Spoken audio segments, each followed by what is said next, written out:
Hello everyone, welcome back to our channel our kitchen plate. ఈరోజు ఎంతో టేస్టీగా ఉండే ఎగ్ కర్రీ అనేది చూపించబోతున్నాను. చాలా సింపుల్గా అండ్ క్విక్గా చేసేసుకోవచ్చు. మంచి క్రీమీగా థిక్ కన్సిస్టెన్సీలో చాలా బాగుంటుంది. ఎప్పుడు చేసే విధంగా కాకుండా ఇలా కొత్తగా ట్రై చేసి చూడండి. ఇంటికి ఎవరైనా చుట్టాలు వచ్చినా కొంచెం స్పెషల్గా తినాలనిపించినా ఇలా చేసుకుంటే బాగుంటుంది. ముందుగా కర్రీ ప్రిపేర్ చేసేసుకోవడానికి ఒక 5 టేబుల్ స్పూన్స్ వరకు ఆయిల్ని యాడ్ చేసేసుకొని అందులో ఒక పెద్ద కప్పు వరకు పెద్దగా కట్ చేసిన ఆనియన్స్ని కూడా యాడ్ చేసేసుకొని ఒకసారి అలా కలుపుకొని దాంట్లోనే ఒక పెద్ద కప్పు వరకు టమాటో ముక్కలను కూడా యాడ్ చేసేసుకోవాలి. ఆనియన్స్ ఎన్నైతే యాడ్ చేసామో టమాటో ముక్కలు కూడా అన్నీ యాడ్ చేసేసి వీటిని మెత్తగా మగ్గనివ్వాలి. టమాటో ముక్కలు అలాగే ఆనియన్స్ యాడ్ చేసిన తర్వాత ఒక 5-6 జీడిపప్పుల గుండ్లను కూడా వేసేసుకోవాలి. ఇలా వేసుకోవటం వల్ల కొంచెం క్రీమీగా వస్తుంది కర్రీ అనేది. ఇవి మొత్తం యాడ్ చేసేసి ఒకసారి కలుపుకొని మూత పెట్టి మగ్గనివ్వాలి. ఇదిగోండి, ఇప్పుడైతే కర్రీకి అవసరమైనట్లుగా ఒక చిన్న నిమ్మకాయ సైజ్ అంత చింతపండుని అయితే తీసుకున్నాను. నేను చింతపండులో తొలకలేమీ లేకుండా ఉండటానికి ఒకసారి వాష్ చేసేసి నానబెట్టేసుకున్నాను. ఈలోపు ఈ ముక్కలు అనేవి మగ్గిపోతూ ఉంటాయి. మనకు ఒకవైపు నానబెట్టేసి చింతపండు రసం తీసుకొని పక్కకు పెట్టుకోవాలి. ఇదిగోండి, ఇప్పుడైతే ఈ ముక్కలు మూత ఓపెన్ చేసి చూస్తే ముక్కలు మంచిగా మగ్గుతున్నాయి. మంచిగా ఇలా నీరంతా పోయి టమాటోల్లో ఆనియన్స్లో నీరంతా పోయి ఇలా మగ్గాలి. ఇలా మగ్గిన తర్వాత వీటిని చల్లారబెట్టుకోవాలి. చల్లారిన తర్వాత మిక్సీ జార్లో వేసి మంచి క్రీమీగా మిక్సీ పట్టుకోవాలి. ఇక్కడ టమాటో ముక్కలు ఆనియన్స్ ముక్కలు మన కర్రీ క్వాంటిటీకి ఎంత క్వాంటిటీ కావాలనుకుంటున్నామో అంత క్వాంటిటీ వరకు యాడ్ చేసేసుకొని ఇలా క్రీమీగా పేస్ట్ పట్టేసుకొని పక్కన పెట్టుకోవాలి. ఇప్పుడు మళ్ళీ అదే ప్యాన్ పెట్టుకొని ఒక 4-5 టేబుల్ స్పూన్స్ వరకు ఆయిల్ యాడ్ చేసేసుకొని ఎండుమిర్చి ఫ్లేవర్ అనేది బాగుంటుంది. ఇలా క్రీమ్ కర్రీస్లో 4 ఎండుమిర్చి ముక్కలు అలాగే కొంచెం జీలకర్ర 5-6 పచ్చిమిర్చి జీలకర్రలు కూడా వేసేసుకోవాలి. దీంతో పాటు ఒక పెద్ద కప్పు వరకు సన్నగా తరిగిన ఆనియన్స్ కూడా యాడ్ చేసేసుకోవాలి. ఇవి మొత్తం యాడ్ చేసేసుకొని మంచిగా ఒకసారి మిక్స్ చేసేసుకోవాలి. కరివేపాకు కూడా యాడ్ చేసుకోవాలి. ఇదిగోండి, ఇలా మిక్స్ చేసుకున్న తర్వాత రాళ్ళ ఉప్పు 1 టేబుల్ స్పూన్ వరకు యాడ్ చేస్తున్నాను.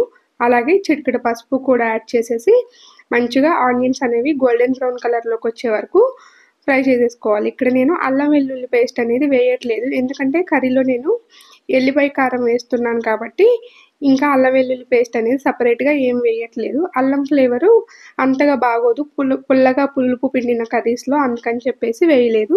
కావాలనుకుంటే మీరు యాడ్ చేసేసుకోవచ్చు. ఇప్పుడు నేను టేస్ట్కి తగినట్లుగా 2 టేబుల్ స్పూన్స్ వరకు కారం, 1 టేబుల్ స్పూన్ వరకు ధనియాలు జీలకర్ర పొడి, అలాగే 1/2 టేబుల్ స్పూన్ వరకు గరం మసాలా కూడా యాడ్ చేసేసి బాగా మిక్స్ చేసేసుకోవాలి.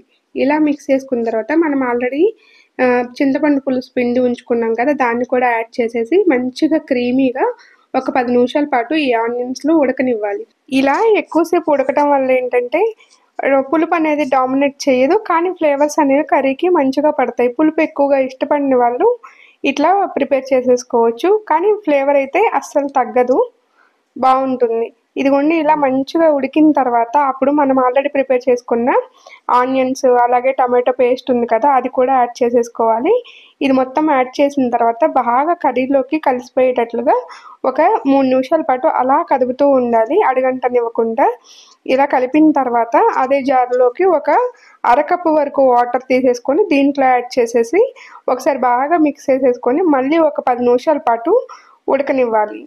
ఇక్కడ నేను గుడ్లను ముందే ఏమి ఆయిల్లో ఫ్రై చేయలేదు. పుల్లగా పులుసు పిండే కర్రీస్లోకి మనం ఎప్పుడైనా సరే గుడ్డు ఉడికితే బాగుంటుంది, కానీ వేయించి వేస్తే అంతగా బాగోదు. అందుకని చెప్పేసి పులుసులో ఉడకనివ్వటం కోసం ఘాట్లు పెట్టేసి రెడీగా ఉంచుకున్నాను.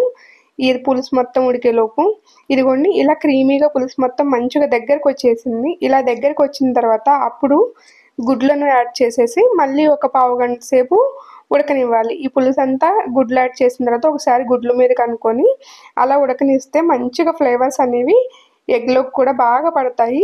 ఒకసారి చూడండి ఎంత మంచిగా థిక్ కన్సిస్టెన్సీలో పులుసు అనేది ప్రిపేర్ అయిపోయిందో మనకి. ఇంకా ఫైనల్గా ఇప్పుడు కొంచెం కొత్తిమీరతో గార్నిష్ చేసేసుకొని స్టవ్ ఆఫ్ చేసేసుకోవాలి. ఇది ఒక 1 అవర్కి తింటామనగా ముందే ప్రిపేర్ చేసుకొని ఉంచుకున్నామంటే మంచిగా ఫ్లేవర్స్ అన్నీ పట్టేసి కర్రీ అనేది చాలా బాగుంటుంది. మరిన్ని కొత్త అప్డేట్స్ కోసం మన ఛానల్ని సబ్స్క్రైబ్ చేసుకొని వీడియో లైక్ చేయండి. Thanks for watching.